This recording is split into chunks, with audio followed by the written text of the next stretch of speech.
If you feel forgotten by God, watch this now. The hardest part is not when God says no. The hardest part is when nothing happens at all. No sign, no shift, no sense that anything is moving. Silence has a way of getting inside your thoughts, replaying your prayers back to you with questions you never meant to ask. You remember the moments you prayed with confidence, when you were sure something would change, when you believed timing was just around the corner. Now the quiet stretches longer than you expected, and you begin to wonder if waiting has an expiration date you somehow missed. At first, you tell yourself to stay strong. You say the right words. You keep going through the motions. But late at night, when nothing is distracting you, that silence feels personal. It feels like being overlooked, like standing in a room where everyone else is being called by name and yours never comes. You still believe God is real. You still believe He can act. But deep down, you are no longer sure He is paying attention to you. That uncertainty weighs more than doubt ever did. What makes it even harder is that nothing looks wrong on the outside. You are still functioning, still showing up, still doing what you are supposed to do. Yet inside something has shifted. Your prayers have become shorter, not because you lack faith, but because you are tired of explaining your pain to silence. You start choosing safer words, less expectation, fewer emotions. Not because you stopped believing, but because hoping too much started to hurt. And then comes the thought you try to push away as soon as it appears. The thought that scares you because it feels disloyal even to think it. What if God is helping others more than He is helping me? What if I am not as important as I thought? What if this quiet means something about my place in His plan? You never say it out loud, but it lingers, shaping how you pray, how you wait, how you interpret every unanswered moment. This is where many people slowly disconnect, not in rebellion, but in exhaustion. They do not walk away from God. They simply stop expecting Him to show up. Faith becomes a memory instead of a living relationship. Trust turns into routine. You keep believing God can do things, you just stop believing He will do them for you. That is a painful place to be, because it feels lonely, even when you are surrounded by people who say all the right spiritual words. If this feels familiar, you need to hear this clearly. You are not weak for feeling this way. You are not failing God by acknowledging this silence, and you are not alone in this moment, even if it feels that way right now. There is a reason this quiet feels heavier than outright disappointment, and there is something happening beneath the surface that you have not been taught to recognize yet. If you have started wondering whether God skipped over your life, whether your prayers somehow got lost, or whether this season means more than you can understand, stay with me. What comes next will challenge the meaning you have attached to this silence, and it may change how you see yourself in God's story. You are still here, and that matters more than you realize, because the moment you keep showing up in silence is the moment most people never talk about. It is not dramatic, it is not loud, it is quiet, private, and heavy. You wake up, go through your day, and carry questions that never get answered. You see other people share stories about breakthroughs, about doors opening, about prayers answered quickly, and you listen with a forced smile while something inside you tightens. You are happy for them, but you cannot ignore the comparison that forms without permission. You scroll past messages about trust and timing, and instead of comfort, they stir frustration. Not because they are wrong, but because they feel distant from your reality. You have trusted, you have waited, you have tried to stay faithful without becoming bitter, yet the space between what you believe and what you experience keeps growing. You start wondering if there is something uniquely wrong with you, something unseen that makes your prayers fall flat. Your prayer life changes in subtle ways. You do not stop praying, but you stop lingering. You do not argue with God anymore. You do not pour out everything you feel. You say enough to feel responsible, but not enough to feel vulnerable. It is easier to stay guarded than to risk hoping again, and the guilt follows you quietly. You tell yourself you should be more grateful, more patient, more confident, but forcing those emotions only makes you feel more disconnected. There are moments when doubt surprises you.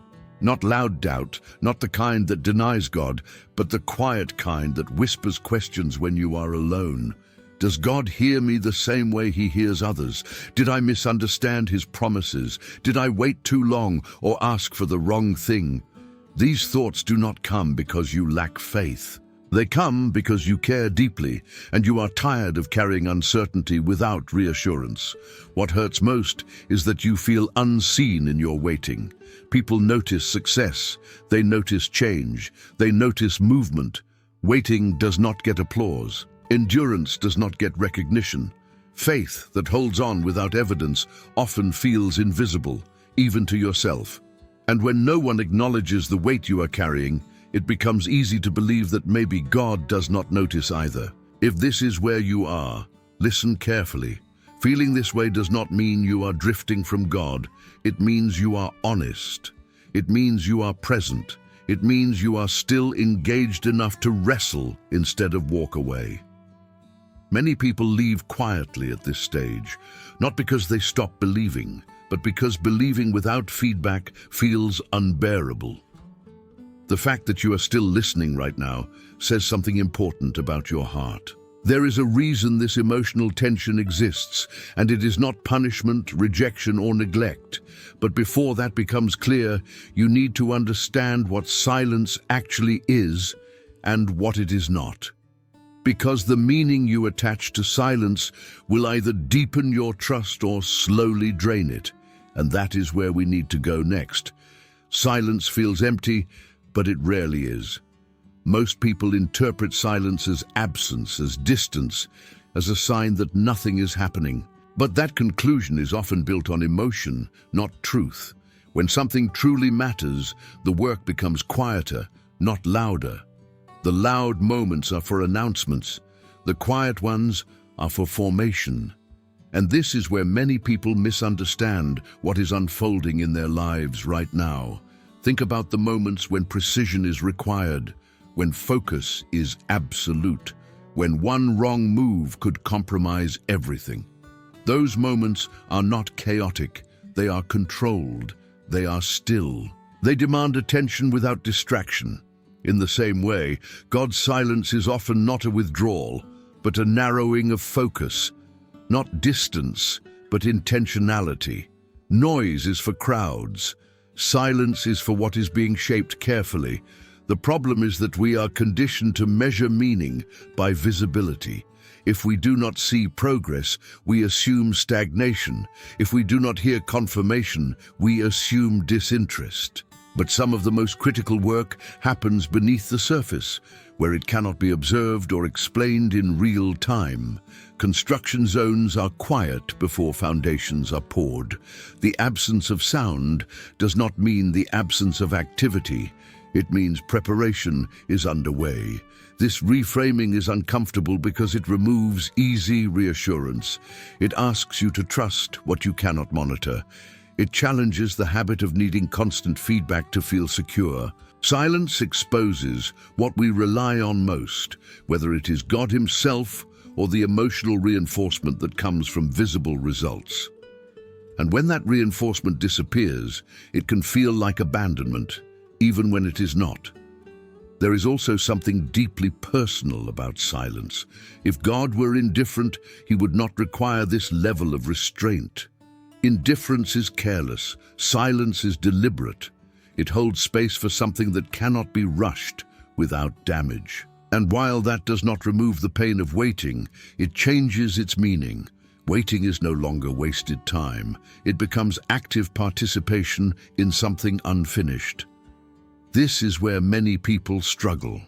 They try to fill the silence with assumptions, explanations, or self-blame. They replay their past decisions, searching for reasons they might deserve this quiet. But silence is not a verdict on your worth. It is not a reflection of your value.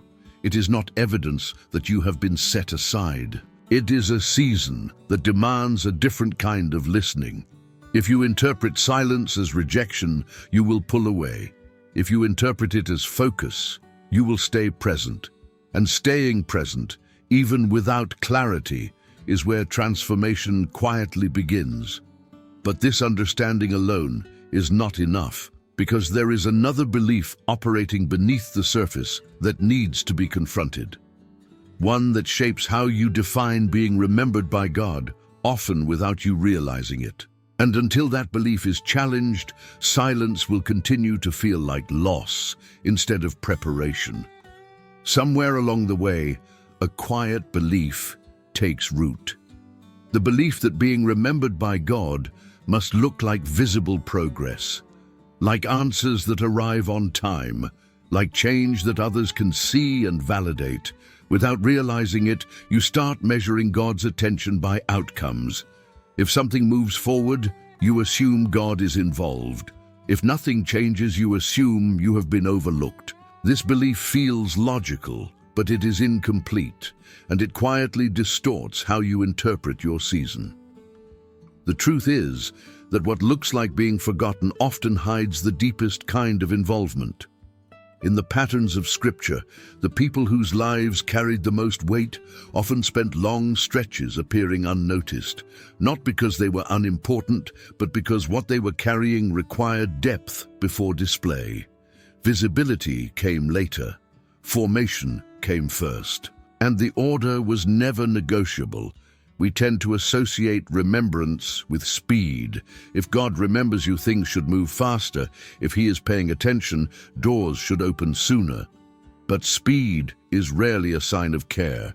Rushed outcomes may satisfy impatience, but they rarely heal what is broken. When God delays, it is often because acceleration would harm what He intends to restore. Delay does not mean disinterest. Sometimes it means God is refusing to rush what could heal you. This challenges the way you have been interpreting your story. It forces you to question whether your definition of progress has been shaped more by comparison than by truth. When you watch others move ahead, it is easy to assume they are more favored, more aligned, more remembered, but different timelines do not reflect different levels of love. They reflect different kinds of preparation. Being remembered by God does not always feel affirming in the moment. Sometimes it feels isolating. Sometimes it feels slow. Sometimes it feels unfair. But remembrance is not about immediate relief. It is about long-term integrity. It is about shaping a life that can carry what is coming without breaking under its weight. This is difficult to accept because it removes the comfort of quick explanations. It invites patience without guarantees. It asks you to trust that what is unseen is not insignificant. And while this understanding can bring clarity, it also reveals a hidden risk. Because if waiting continues without this reframing, it begins to plant thoughts that slowly reshape how you see yourself, God, and your future. And those thoughts, if left unchallenged, can be far more damaging than silence itself. Waiting has a way of speaking to you when no one else does. It fills the empty spaces with interpretations, and if you are not careful, those interpretations begin to feel like truth. At first, they sound harmless, almost reasonable. Maybe I am asking for too much. Maybe I am not as important as I thought. Maybe God shows up more clearly for others because they are stronger, more faithful, more deserving. These thoughts do not arrive all at once. They settle in gradually, shaping how you see yourself without announcing their presence. This is the hidden danger of waiting, not the time itself, but the meaning you assign to it. When silence stretches on, the mind looks for explanations. And in the absence of clarity, it often turns inward, questioning worth, timing, and identity. You begin to personalize the delay as if it were a verdict on your value. And once that belief takes hold, it changes everything. How you pray, how you hope, how honestly you bring yourself before God. You might notice that your expectations have quietly lowered, You no longer ask boldly, you ask cautiously. You prepare yourself for disappointment before it arrives, thinking that emotional distance will protect you. But what it really does is shrink your sense of belonging. You still believe God is good. You just start believing His goodness is meant more for others than for you. That belief does not make you rebellious, it makes you wounded. The most damaging part is that this internal shift often goes unnoticed. On the outside, nothing changes. You still show up. You still function. But inside, trust is slowly being replaced by resignation. You begin to accept less than what your heart once reached for, not because you stopped believing, but because believing began to feel risky. This is where many people quietly settle, not in despair, but in emotional distance. They stop expecting God to surprise them. They stop listening with anticipation. They interpret consistency as maturity, when in reality it is sometimes self-protection. And while this feels safer, it also closes the door to hope in ways that are hard to reverse. If this sounds familiar, it is not a sign that something is wrong with you. It is a sign that waiting has lasted longer than your emotional reserves. And that means something important needs to happen next. Not more effort, not more striving, but a shift in posture. Because there is a way forward that does not demand forced optimism or pretend strength. A way that allows honesty without losing faith. And that turning point is closer than you think. There comes a moment when pushing forward stops working, when trying harder only makes you more tired. This is usually the point where people think they are failing spiritually, when in reality they are being invited into something more honest. Feeling forgotten does not mean you are forgotten. It means you are human, responding naturally to prolonged uncertainty, and acknowledging that truth is not weakness, it is clarity. The shift begins when you stop performing faith and start practicing presence. Not presence with answers, but presence with God as you are. No polishing, no pretending, no forcing yourself to feel hopeful when you do not. This is not giving up. It is letting go of the pressure to manage outcomes that were never yours to control. Faith was never meant to be an emotional performance. It was meant to be a relationship that could hold silence as well as celebration. This is where relief quietly enters, not because circumstances change, but because the internal struggle softens.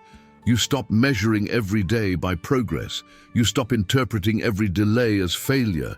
You begin to allow yourself to exist in the in-between without constantly trying to escape it. That does not mean you stop desiring change. It means you stop letting desire turn into self-judgment.